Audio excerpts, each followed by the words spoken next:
তারা জ্যামে জটে থাকে, কারণ সে রাজশাহী থেকে এসেছে। কত জাম জট ঠেলে, ঠিক কিনা? অনেক সময় আসতে জ্যাম হয়ে যায়, আসার কথা 10টায় কিন্তু মাঝে মাঝে 12টায় আসে।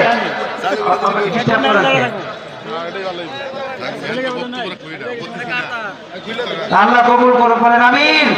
শেষ স্লোগান, প্রধান বক্তা এসেছেন, কে কে খুশি হয়েছেন একটু হাত তুলে দেখান। নারায়ে তাকবীর, নারায়ে তাকবীর, আবু হুরায়রা বলো, ঘরে ঘরে যাবো, নারায়ে তাকবীর।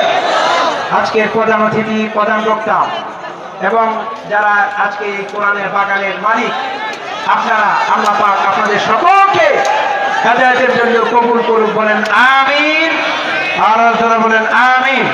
বিশেষ করে আমি এদিকে মিডিয়াগুলোকে, অনেকগুলো মিডিয়া হয়েছে, মিডিয়া হলে দেখা যায় অনেক বড় বক্তারা কিন্তু খুশিও হয়, আবার আপনাদের কাছে, আপনাদের জন্য কিন্তু আবার বেজারও হয়।